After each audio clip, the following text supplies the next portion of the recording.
Good morning, good evening, good afternoon, Internet world. Welcome to Auto Merch Talk, a podcast we put together to talk about automotive stuff. We work for a company named Car Data. We take pictures and videos of cars at dealerships. So if you're looking for a full-time photographer on your lot, Car Data can help. As usual, guys, we have a few articles for you guys today. We're going to keep it short. I have Edwin Gomez with me here today. How you doing, guys? Edwin? Good. How's everything? Everything's going well. Can't complain. Midweek. Middle of the week. Almost there. Friday's around the corner. Right. So what do you have to do for us today, Edwin? So, still dealing with this microchip shortage. The global microchip shortage will fester again. Nothing new. Into like 2024. Different people are saying this one is coming from a Volkswagen CFO. Right. Supplies of semiconductors will not normalize until 2024. Right. And so that's just basically summed up. Right. Well, the Volkswagen Group has been forced to halt production in several factories in Germany, including some in North America. It was disrupted by the microchip shortage, so they're feeling the hit. Yeah, and production here in North America for them has also suffered a bit. Right. It's been disrupted. They're hoping it's gonna ease in 2024 , but Still happening. imagine that. Now, what they're dealing with is kind of like a double challenge of the microchip shortage and the distribution of, we spoke of this as one of the other podcasts, the cable harnesses that are manufactured in Ukraine. Right. Obviously, because of the invasion or whatever you want to call it, Russia going into Ukraine, that's slowed down production of that too. Right. So Volkswagen's got it pretty rough. Right. They're getting hit in two corners right now. Yep. Actually, it's not only Volkswagen; it's a lot of the European manufacturers out there. Yeah. Right. Because they use the same suppliers. This is the latest numbers in the microchip shortage in Europe. 98,900 vehicles have been cut off from factory schedules. So they cut off another about 100,000 vehicles again. And it's about 1.4 million vehicles have been axed so far in 2022. In 2022. That's a lot of vehicles. On top of the 10.5 million vehicles lost in 2021. Wow. So, yeah, it's a big number, but it seems to be getting better, obviously. A little better, but that's still a lot of cars. It is. It is. Sure, a lot of dealers ain't complaining about that because it just raises your profits. Right. Well, yeah, in previous podcasts, we also spoke about the Lucid car. It's doing pretty well. They're coming out with a performance version, which is going to cost about $179,000. Wow. It's not far from the other one that was priced at $169. $169, yeah. This one is, yeah. They're just giving you more horsepower. Yeah, this one, so the new one is going to have 1,050 horsepower and 0 to 60 in 2.6 seconds. Wow. Versus the first one was 819 horsepower. They Right. did 0 to 60 in 3.0. I think in both. Either one. Yeah. It's $10,000 difference. Not a bad thing. It's going to be available for delivery in June. Nice. So for those that like the Lucid vehicles and have $180,000 laying around, go Car's get coming out. yourself one. It's a pretty good looking car. It is. It is. Nice looking car. Not as nice as Toyota. No. Just saying that because now we're going into Toyota. So Toyota usually had roughly about 45 days of cars in inventory. Right. That was like the In the normal, showroom. whatever it is. Now, because of the shortages, it's been like in the 30 days zone. Okay. Doesn't sound like a big difference, but Right. it actually is a big amount in cars. Okay.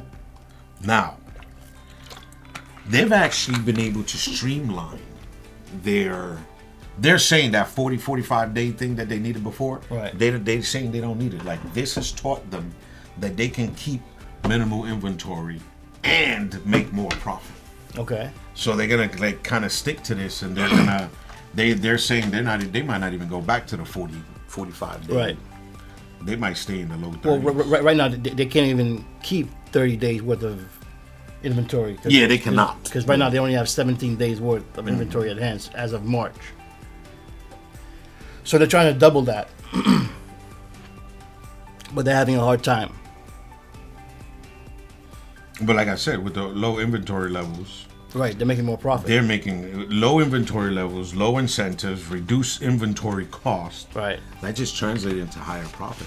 Right. And not only that, now there's not that many vehicles. They have these markups. Right. Addendums have been really. I've been busy making a lot of addendums for new vehicles. Right. It's another thing we do here at Car Data. If you need, we do addendums for new cars. Right. For situations like this. So you have the MSRP and then you have the addendum next to it, and there's some vehicles being marked up in a regular Chrysler, Jeep, Dodge, Ram store, 10 grand. So. Oh wow. Yeah. So it's the profits are there. Now, even with that being said, Toyota still expects to sell 2.35 million cars this year. Wow. And that's actually a gain of last year. Okay. So they're doing really good, even though they have the lower amounts of inventory. And you might pass your Toyota dealership thinking, "Whoa, it's empty," but they're doing okay. I thought this was interesting. According to Kelly Blue Book, the average new vehicle transaction stood at $47,000 in 2021. Wow. So that means almost anything you buy out there, that's your Right. Yeah. That makes sense. That's up $6,000 from a year earlier. Wow, that's a big jump. Yeah, you're almost at $50,000 for a transaction. Jump. That also has been affecting leases and different loans and stuff. So usually they had some sort of inventory because they had lease returns coming in. Right. Now a lot of the people are keeping their leases They have to. because they have to. And now the company is trying to stay out of different type of terms because they have a 72-month term. Right. Where They don't want to exceed that. they do not want to exceed that because now they have this, like, you're going to have no chance of getting that vehicle back Right. and being able to turn it over. Right. Make a profit. Okay. That's that on the Toyota stuff. Hyundai will build Santa Fe and Genesis electrified GV70 in its Alabama factory. Wow. Pretty cool. Hyundai Group, which includes Hyundai, Kia, and Genesis, they plan to invest $7.4 million. Billion, you mean? $7.4 billion in the U.S. by 2025 to produce a suite of EVs. So they want to make their own line just Right. like everybody else. But this is pretty interesting because it's Hyundai, Kia, and Genesis. So Right. that covers actually a lot of vehicles. A lot of vehicles, Yeah, right? it does. It really does. That's pretty cool.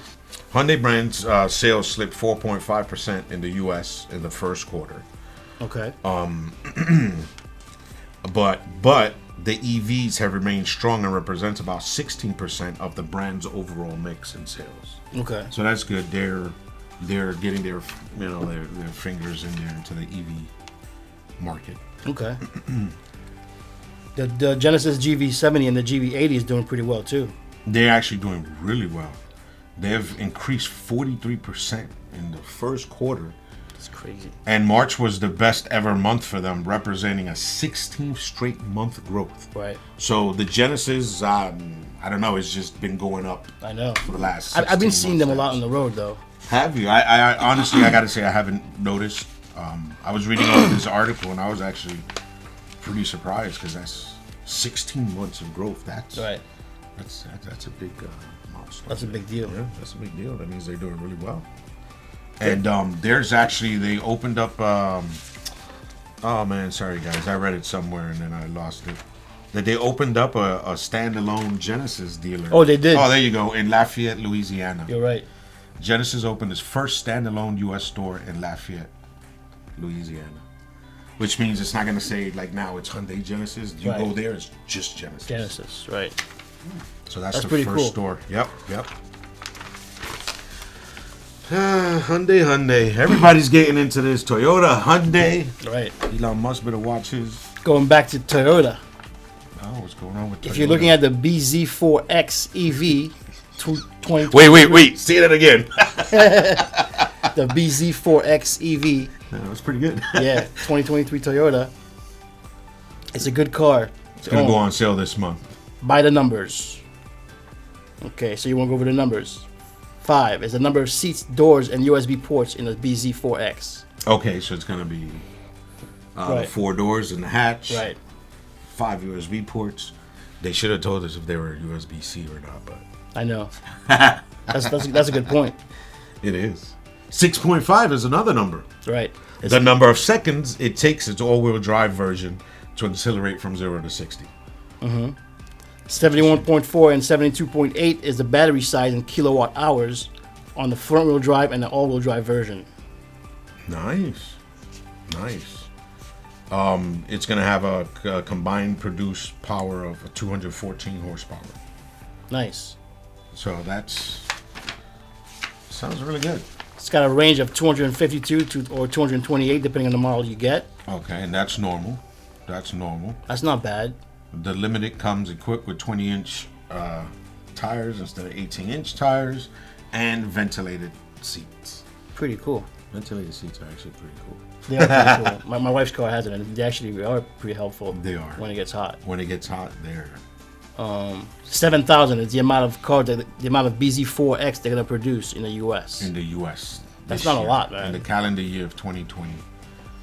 Yeah, but I guess it's smart. We make 7,000. You see how it goes, and keep it moving. Because I mean, they made the Super, and the Super's pretty nice, but I don't think they got the attention they wanted from it. So 3.0. Toyota's Safety Sense 3.0, the latest version of the automaker's standard suite or driver sister. It's your sister. She's driving for you. Drive assist and safety features. That's going to be in the new vehicle. Nice. 12.3 is the infotainment screen size in inches. The brand new Toyota audio multimedia system, a voice-centered infotainment system developed in-house, which debuted on the Tundra. It's pretty cool. Everybody's going into these infotainment screens now. They're making it pretty cool. Then they're going to give you 1 year of complimentary charging from Toyota. Man, they actually have a lot of benefits if you order this car. Yeah, that's why I'm reading all these benefits. It's pretty cool. Wow. And 1 hour to charge on the DC fast charger. From 0 to 100% in 1 hour. In 1 hour. That's with the fast charger. Right. The level 2 charger it's 11 hours from 0 to 100. Okay. And level 1 charger is 50 hours. That's a long time. You gotta wait 2 days to get in your car. Pricing is gonna be between $43,000 and $47,000.